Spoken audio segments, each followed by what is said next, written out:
What is going on, baseball friends everywhere? Welcome into a new edition of the Batter Up podcast, sponsored by the Dugout of Millwood here on the Sports Insanity Network. Mike Rifkin, Danny Boy Reginald, and Bill Corpus Crispy Murphy. No old ops guy tonight. He is out celebrating his daughter's birthday. So happy birthday, Charlotte. Happy birthday, Happy birthday, Charlotte. Charlotte. Yeah. And to all of my fellow Jewish listeners, a very happy new year. Lashana Tova. What he said. So Mazel Tov. Hey, Mike, come on. Don't let the nice Irish Catholic boy show you up here. You can. I didn't go to Hebrew school. You're not showing me up on anything. Gentlemen, how are we? Let the chaos ensue. Like, holy crap, Mike Let's Rifkin. go. Holy crap is right. Oh man. I'm cool. Yankees are chilling right now, so they need 3 wins. And obviously they'll get like the combination of whatever losses they'll be able to clinch. But like 3 wins is the minimum. So we're good. I'm chilling. 3 wins. We need it. And don't they play the White Sox? Yeah, we need it, baby. And this is and to be real, they should sweep the next 2 series. There should be no reason. It's the White Sox and the Orioles again, right? Yeah, there should be no reason. Like we beat up on the Orioles 3 out of 4. Let's kick this White Sox team's ass, and then let's kick the Orioles' ass. Let's get into the playoffs in a good mindset. Yeah. So Dan mentioned it. We are going to go talk about the playoffs. We're going to preview the entire final week because literally there is a lot to be decided within this next week. Yeah.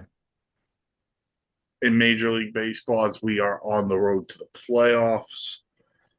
Just a breakdown so far of what's gone down. We'll start in the American League. So the Toronto Blue Jays have clinched a playoff berth. They have not won the American League East. As Dan mentioned, the Yankees need some combination of 3 wins to get in. But they're only 2 games in back of the Blue Jays, so we'll get into that stuff a little bit.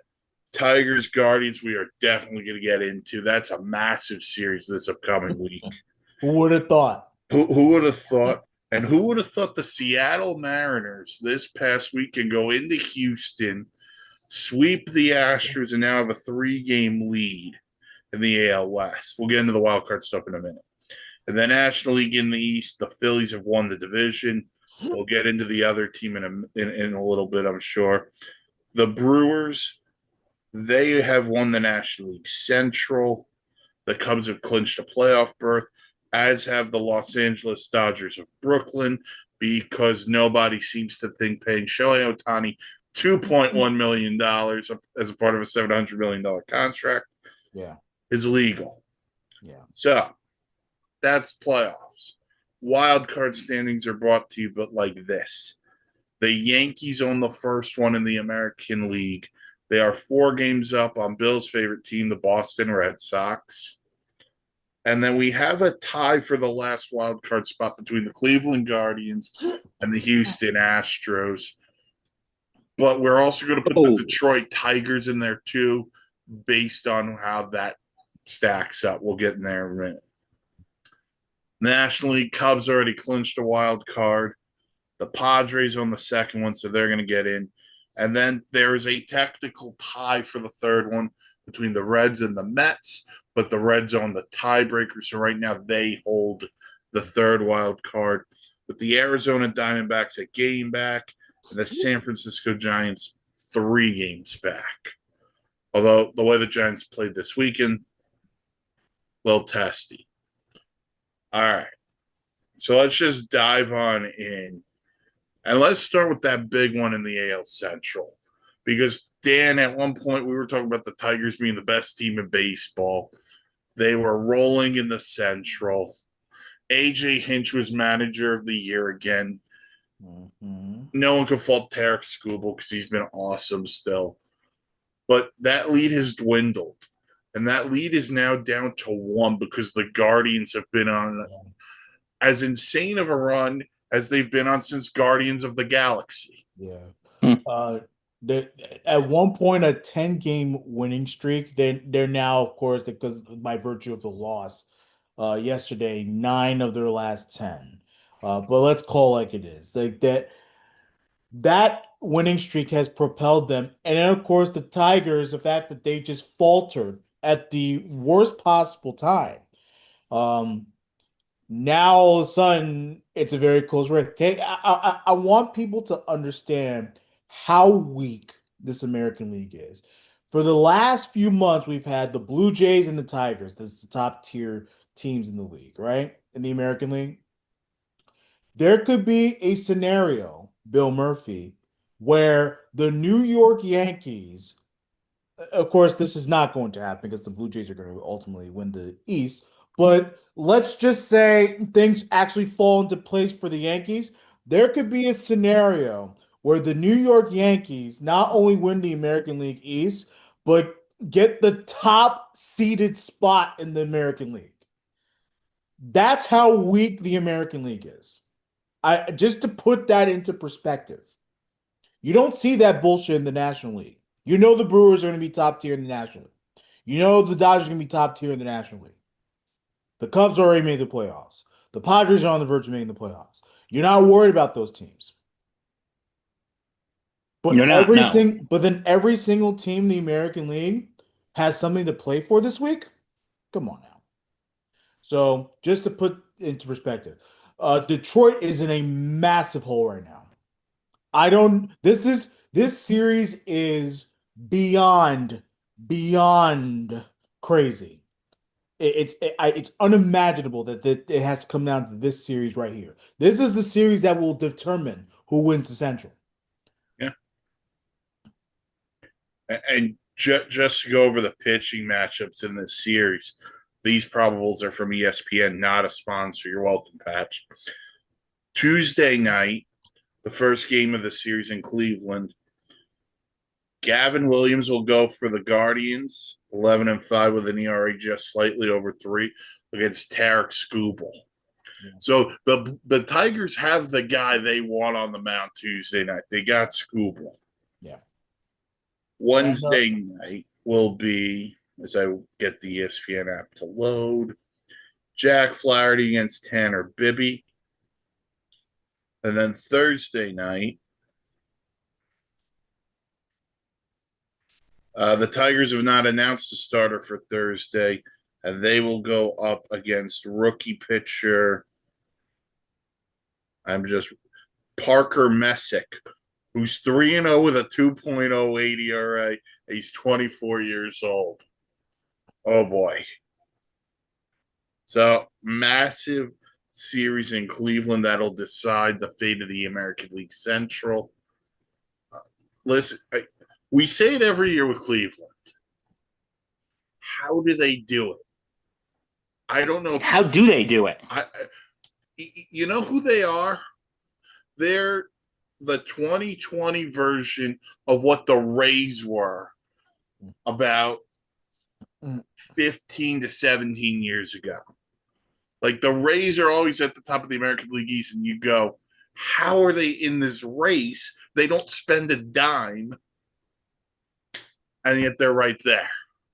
Oh, Cleveland sold off at the deadline. They sold off Shea Bieber. And they're like, no, we've got this. So all the credit to Stephen Vogt and that team. And Jose Ramirez, who such a stud. Such a stud. So that's the big one. Yeah, but we'll get into Dan and Bill's Yankees. They're coming up. The Tigers, you know, because you don't know what you're going to get out of the Wednesday start. This Skubal start is massive. They have to win this first game. No, they have to. And the Jack Flaherty game also. Flaherty went back there to be number 2 behind Skubal. Yeah. You need to Yes. be Which better. one? Which is the start with Tanner Bybee going? Flaherty gets Bibby. Yeah. Oh, okay. Gavin Williams against Scooble. Okay. Oh. And by the way, Detroit, when AJ Hinch said, I got no idea what's going on. That you lost it. You've And look, lost it. it's not his fault. Look, these players they are struggling right now. Mhm. They can't find runs. Pitching's been up and down. I know Scooble at one point was hurt, right? He left to start due to some tightness. So that had an impact. I mean, they're just struggling at the worst. Look, every team goes through rough periods.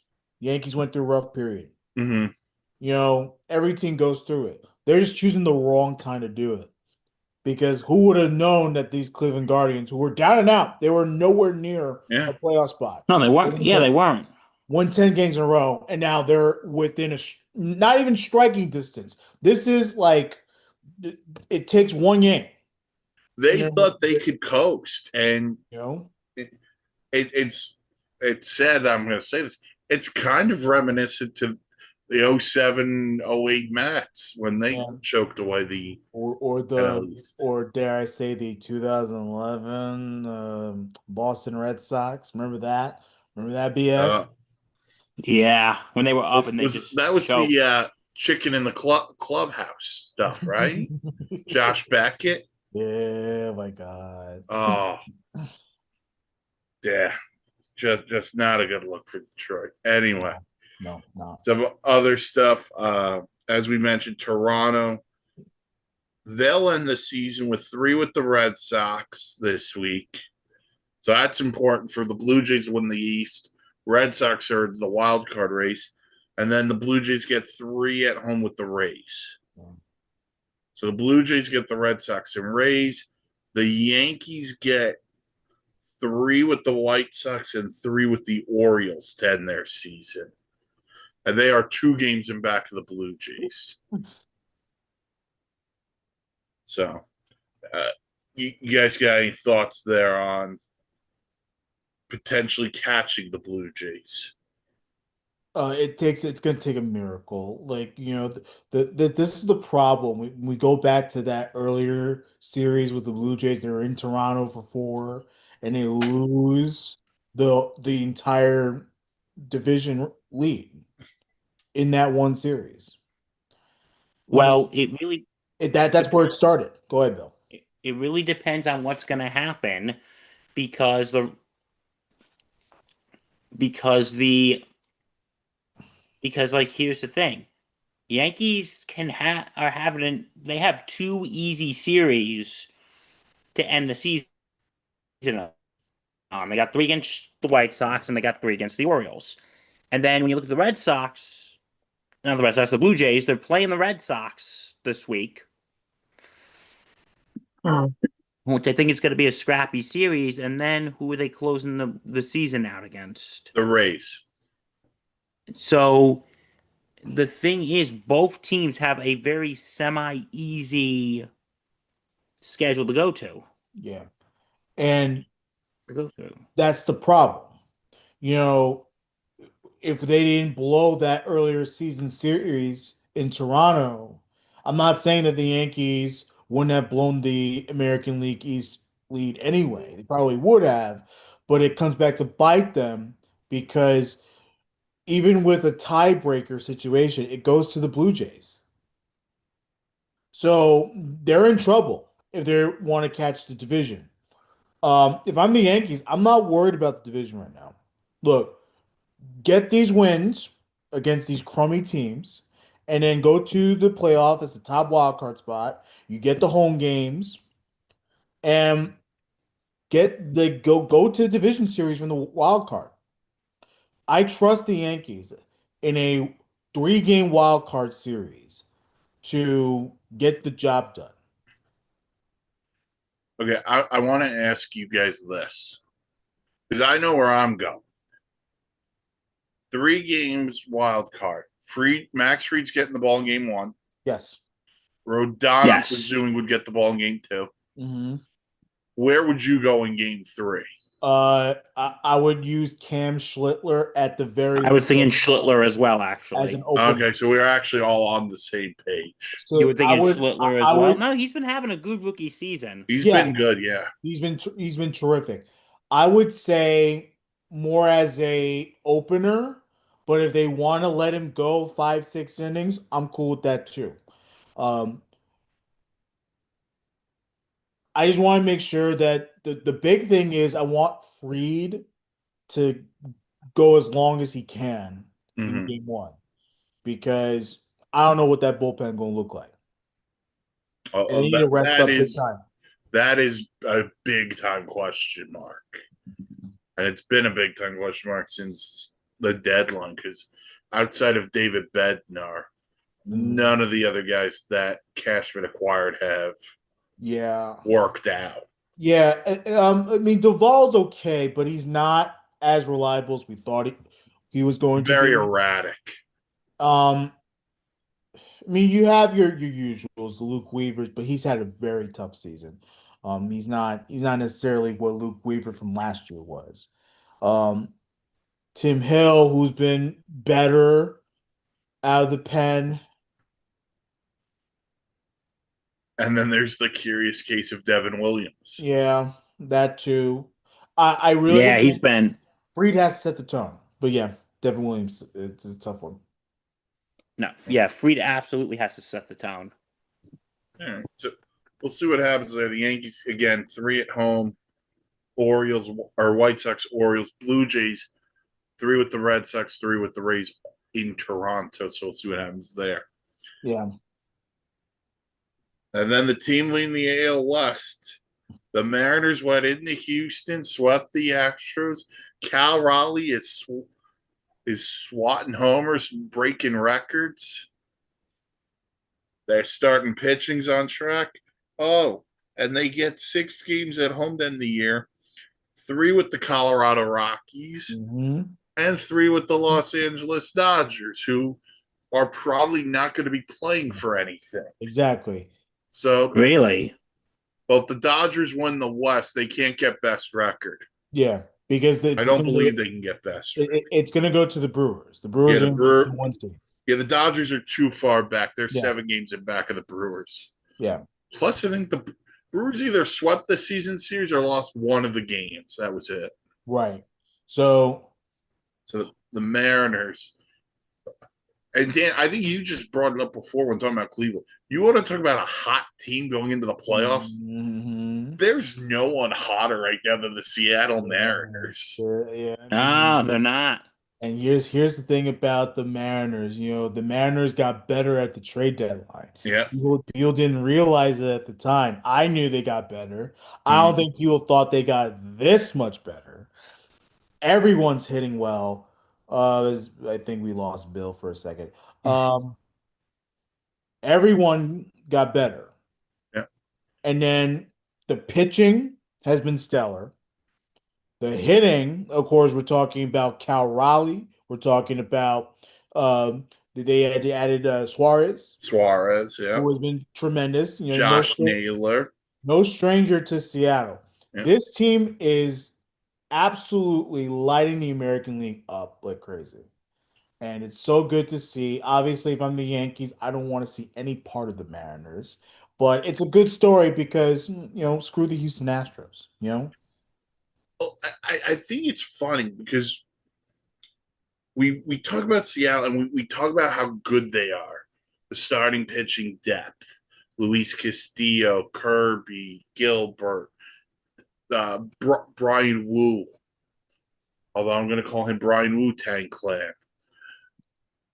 They are just so dominant. And they all go 6, 7 innings. Then they hand it off to the bullpen. That's good enough. And then you brought up the offense. Cal Raleigh. We could talk about his year from now until, however, we could debate AL MVP all you want. The dude plays catcher, and he might hit 60 bombs. That's your AL MVP. Yeah. And look, who says he has to stop at 60? Yeah. You know? And the most important thing in the second half, Julio Rodriguez Mm. got going offensively. It's good that he's getting going now because Mhm. now we can see his true impact with this team that we've been waiting for since his rookie year. And the depth of that line. You brought up Yeah. Suarez and Naylor. Don't forget last year they acquired a Randy Arozarena from Mhm. Tampa Bay. Who knows playoffs? He's no Yeah, stranger he's to the no playoffs. stranger. Go watch the 2020 playoffs with the Rays. Mhm. He was a beast. So now all of a sudden you have this Mariners team who, you know, has done a pretty solid job. Yeah, the Mariners are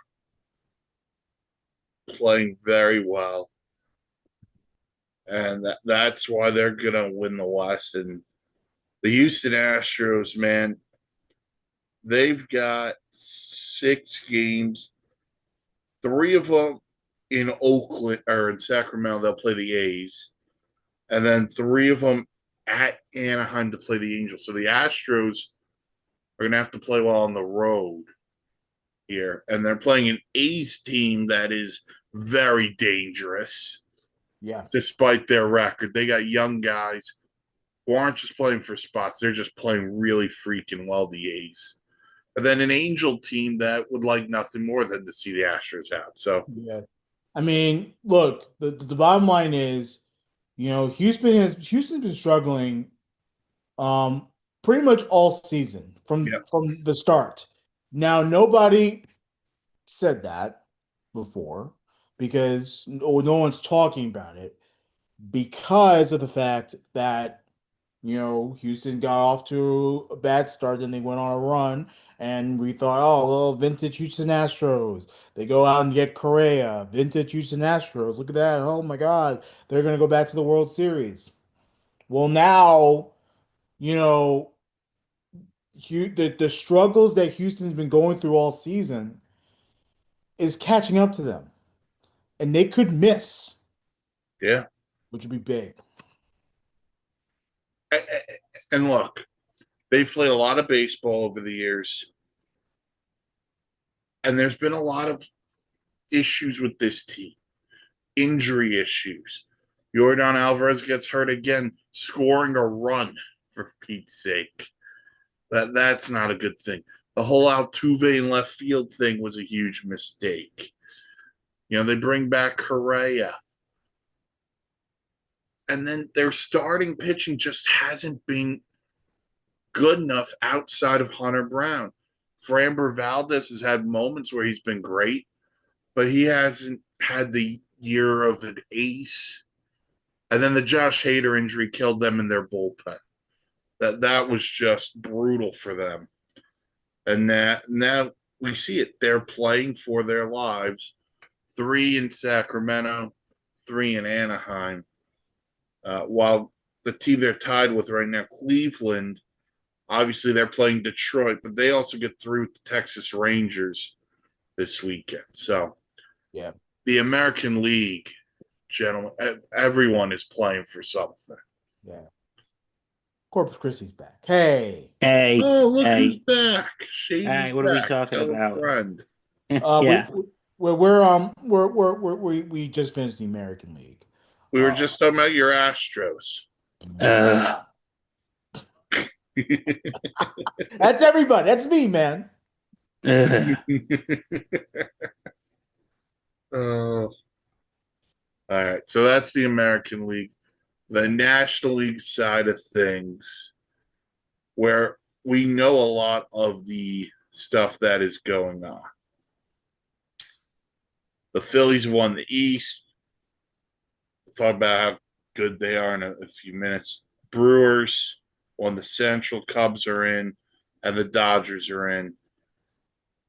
And basically, what we have left to talk about is there are 3 teams fighting for one spot. Yeah.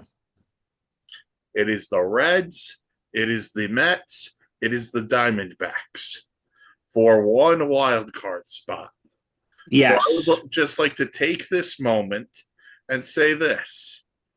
I would like to congratulate either the Cincinnati Reds or Arizona Diamondbacks on clinching that third wild card, because there is no way in hell that it is going to be the New York Mets. Ooh. So you think the Mets are done? All right, Bill, I'm going to put it in this kind of terms. Okay. Moser has a better shot of being the coach of the Buffalo Sabres than the New York poor Mets do Moser. of making the playoffs this year. Poor Moser. No, look, the Mets did this to themselves. And I am going to point the finger at two people, and their names are to people on social media who are going to come at me on this. I'm going to tell you two words after I'm done. I am not pointing the finger at David Stearns, and I'm not going to point a finger at Steve Cohen because he's a very good person. Here's where the two fingers go to. Finger number one, Jeremy freaking Hefner. Okay. You mean to tell me that the three best pitchers in the Met rotation going into the year, I'm not talking about the three young guys, Kodai Senga, David Peterson, Sean Manaea, they're all going to struggle at the same time. Okay. And this pitching coach, which your job title is pitching coach, can't fix him. So what the hell do you do on their side sessions when you're watching film? I do not get this. Are you not watching film with them? Are you not watching their side sessions? I don't understand. These guys continually suck. Ryan Helsley comes here from St. Louis. He can't get Bill out if Bill came to the plate. Mm-hmm.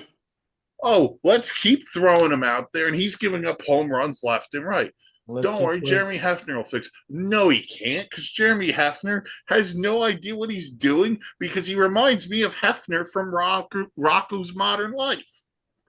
Well, Uwe Hell's Bells, maybe that will inspire him. The one thing I will never do, I will never slander the greatest rock band of all time, AC/DC. Although the Mets put me on a highway to hell. Are your friends going to be there too? I don't know. Some of them are thunderstruck. Are they back in black?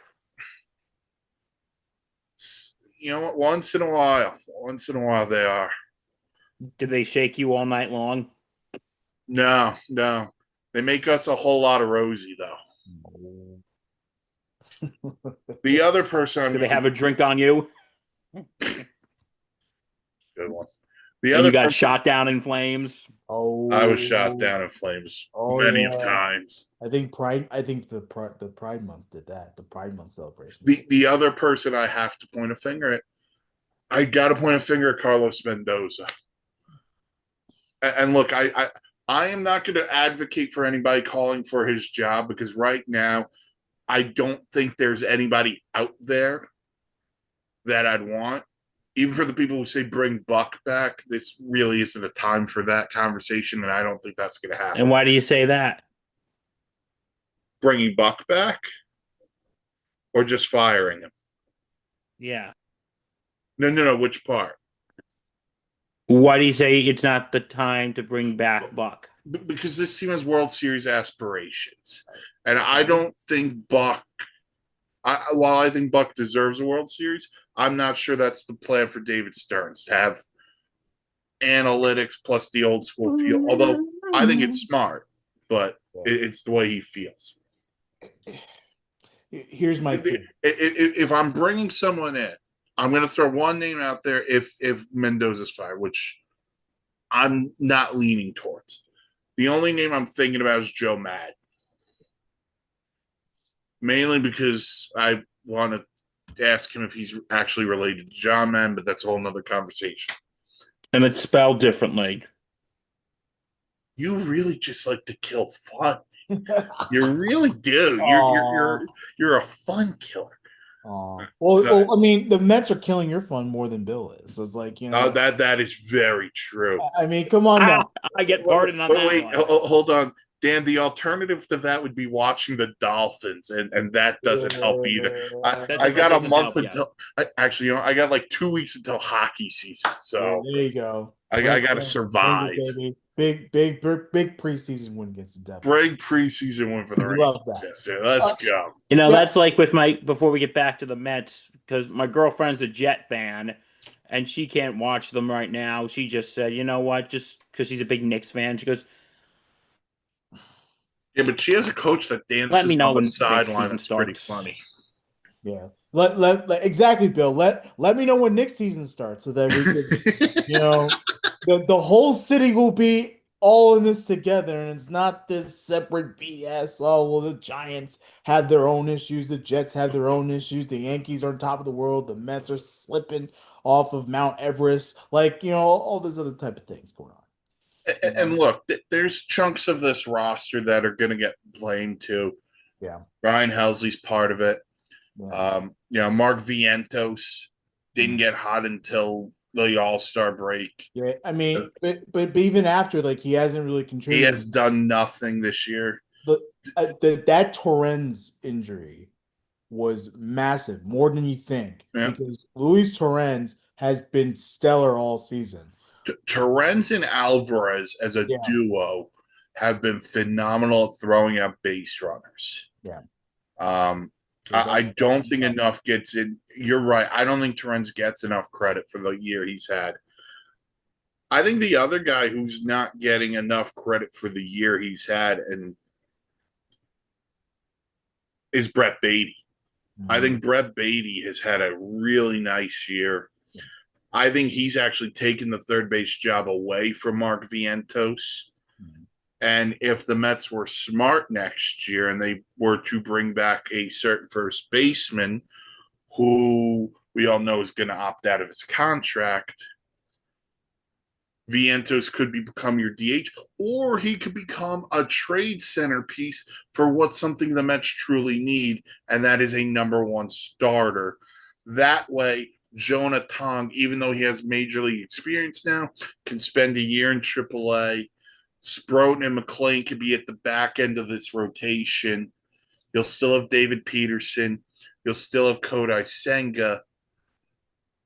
If you add a guy at the top of this rotation to take pressure off those guys, you're better off. And I think that's one of the things we're seeing in baseball. If you look at the top teams, there's a reemergence of starting pitching. Yeah. Like if you look at the Yankees, they went out and got Fried and Rodon. As much as I'm not a big Rodon guy, he's had a nice year. You guys brought up Cam Schlittler earlier. Dan, we just talked about how good the Mariners rotation is. Yeah. If you go to the National League, Philly, Zach Wheeler before he got hurt was phenomenal. Nola, Luzardo, the list goes on and on. So I think that's where the Mets are going to have to make their impact in the offseason, because I 3 with the Cubs and then 3 with the Marlins. And if I know the Mets, because I've known them for so long, this is going to come down to Sunday afternoon against the Marlins, and they're going to lose the game 3-2 on a walk-off home run by some guy I've never freaking heard of, because that's what the Marlins do. The Marlins with nothing to play for. The Marlins with nothing to play for. They did the exact same thing to the Yankees. Nothing to play for, and they kicked our ass. And then you're going to be crying until spring training, aren't you, Mark? Yeah. No, I would be very devastated, but I would still watch the playoffs. I would put myself through the hell of watching the playoffs still. We've been there, done that. It's not a good feeling. And Bill, I'll tell you right now, I have 3 wishes for the playoffs if the Mets aren't there. Let's hear it. As long as the Dodgers, Phillies, and Yankees don't win, I'm a happy man. So I bet last year was hell because the Dodgers and Yankees were in the World Series. I rooted for the Brooklyn Dodgers. and Jackie Robinson, and Jackie Robinson at second base, Duke Snyder in center field, Pee Wee Reese, Pee Wee or Reese. Yeah. Campanella. You know, Ray Oh, hell yeah. Campella. yeah. Hell yeah. I really wouldn't give a pass to David Stearns before we move on to the other teams. He had a really bad deadline. Those trades that he made have not panned out. And then you're talking about trusting Clay Holmes to be a starter all season when me and Bill know very well Clay Holmes is a reliever, not a very good one. You know? Yes. But No, So he isn't. just to counter Clay Holmes, I know he didn't give them the innings, yeah. but he did make 30 plus starts. I have to give him something for that. Yeah, Now, but on the Stearns part, I don't disagree with you. But at the same time, for him to have Cedric Mullins be as bad as he is, Helsley can't get anybody out. I can't sit here and be like, that's on you when the players don't perform.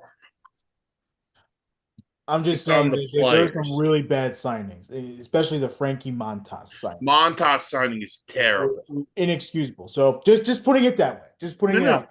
Don't give him a get pass. that. And you're going to have hits and you're going to have misses and things are going to happen. Yeah. But I also know Yes. I also know that I said, you know what? You have to resign Sean Manaea. And they did resign Sean Manaea. And Frankie Montas, as much as I hate the money going to him, I knew they had to replace Jose Quintana somehow. And they thought it was Montas. And I said, I don't like it, but I'll tolerate it. It didn't work. Sometimes it just doesn't work. Yeah. And I put a lot of this on coaching. I put a lot of this on the players themselves. I put a lot of this on the curse that it is to be a New York Met fan because it is not a blessing. No, it's, and this is coming from a Yankee fan. I don't think it is.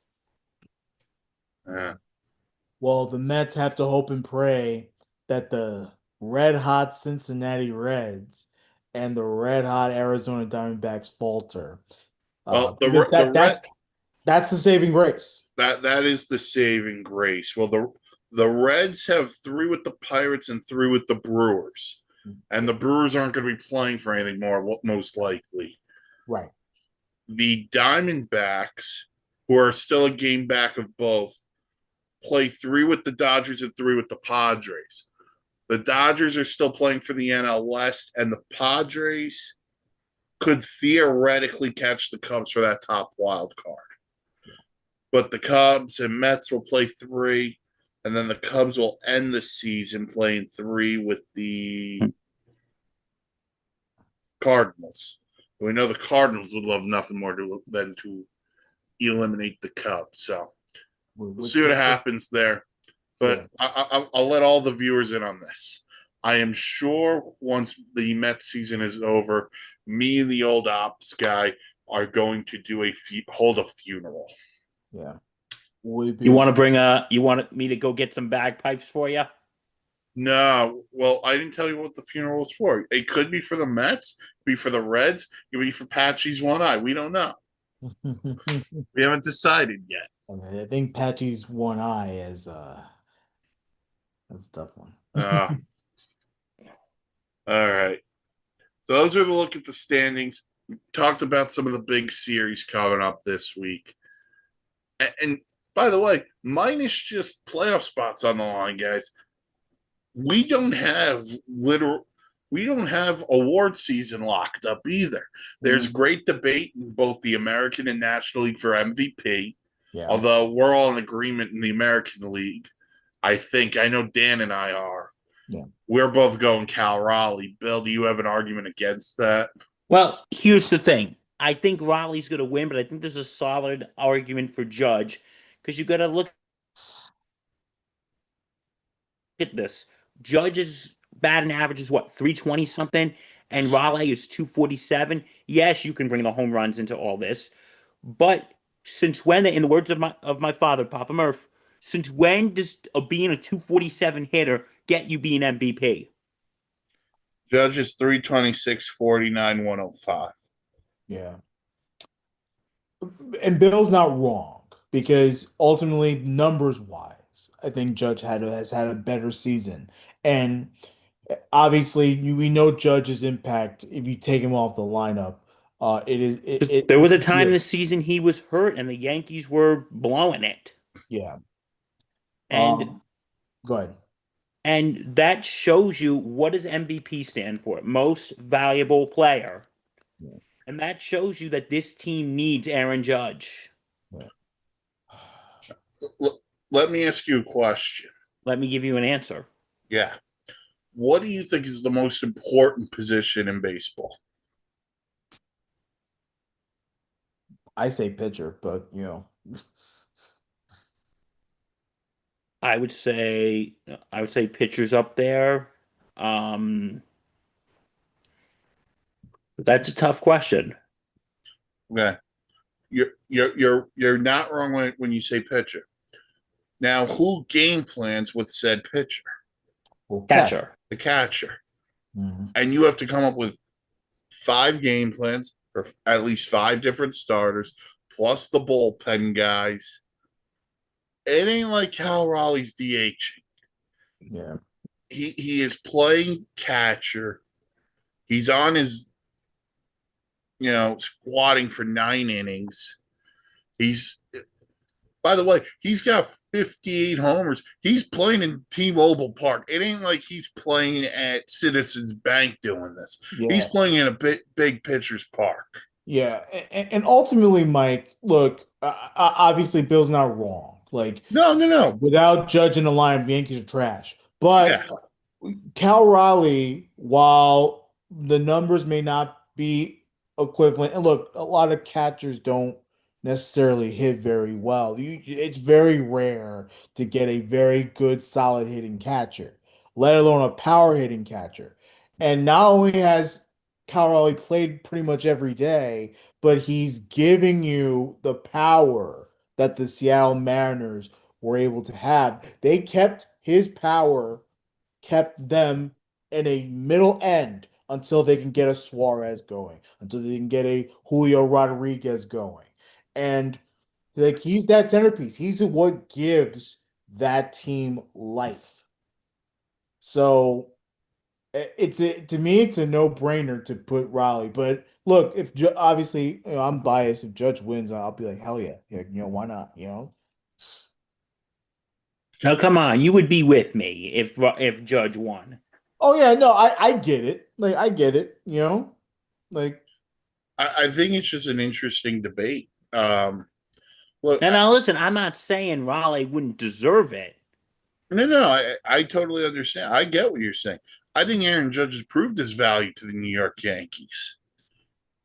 But I think at the same time, I think Cal Raleigh's the most valuable player. Yeah, he has. Because if we take Cal Raleigh out of Seattle, their offense in the first half was not great. right. I know Aaron Judge was 10-game sample size. Yeah. Cal Raleigh, you take him out. He's played in. I think that's a very important stat too. I think games played is an important stat. Let me just find He's giving me vintage Matsui, who never missed until he hurt his wrist. Remember that? 06. Like, they're Dick Matsui was a monster. beast, man. So yeah, all these things matter. Yes. These things do matter. Like, but no, look, I'm not. I would never be upset for Judge winning the MVP. Absolutely not. You kidding me? Oh man. But Cal Raleigh's played in 153 games. And with 6 this week, he would have played. That means in 159 games. What? 58 homers, 121 RBIs, a 949 OPS. Look, and I'm not going to get into analytics because that's not who I am. Yeah, I've never no. analytical. And then the National League MVP race is interesting too. Obviously, Shohei Ohtani's in there. Kyle Schwarber's got to be in this conversation.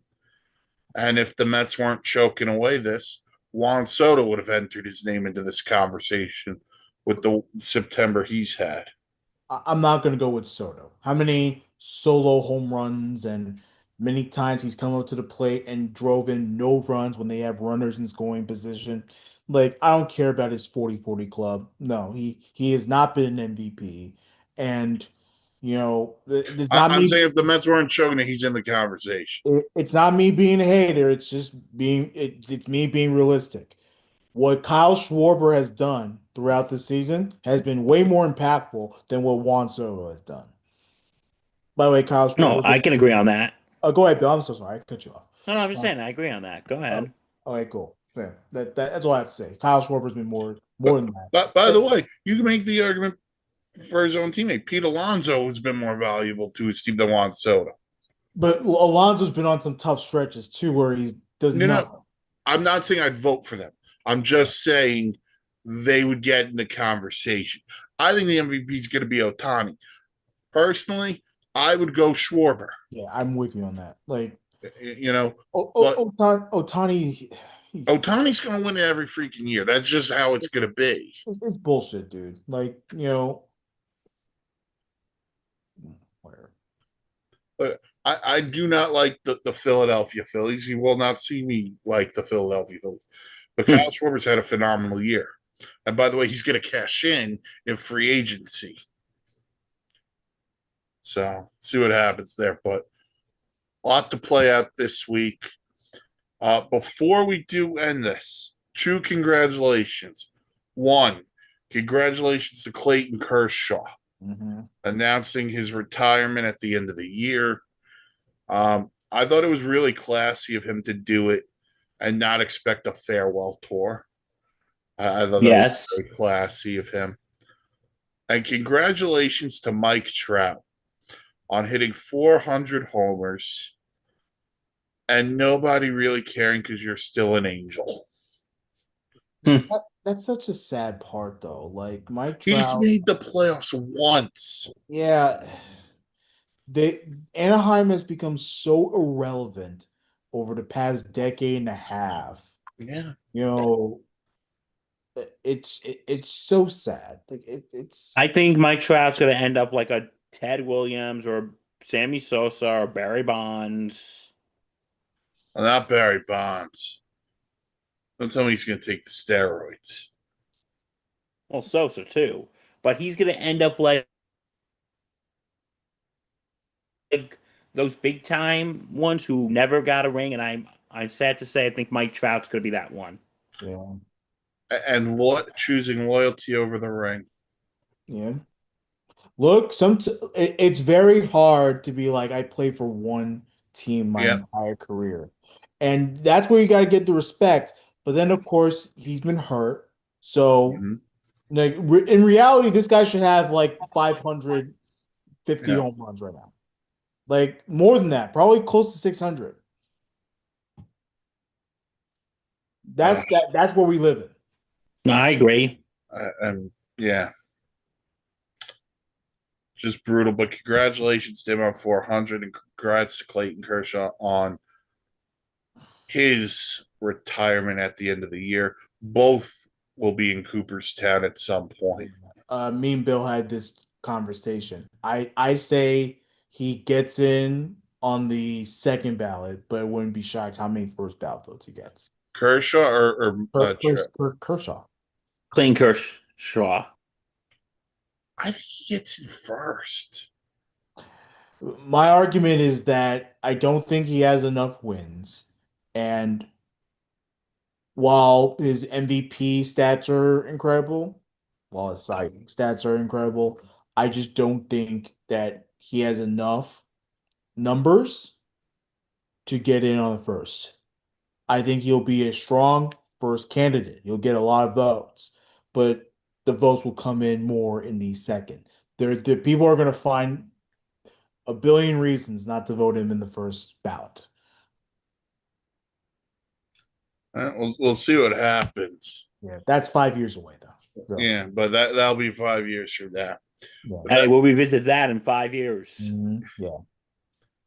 Damn, we're gonna be old in 5 years. Yeah, well, mid-30s. That's where I'll be at.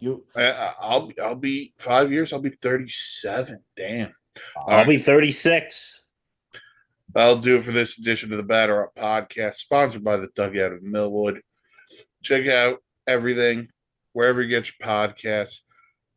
Follow us on the socials: Facebook, Sports Insanity Network, Twitter, @Insanity Real, website, thesportsinsanitynetwork.com for great blogs, vlogs, planes, trains, and automobiles. Like, comment, subscribe on our YouTube page, which you could be viewing this on. And for Corpus Christi, Bill Murphy, Danny Boy, Reginald, Dan Ryans, I am Mike Rifkin. The next time we talk to you, it'll be playoff baseball. Mm-hmm. Take it easy, everybody. Yes. Go, baby.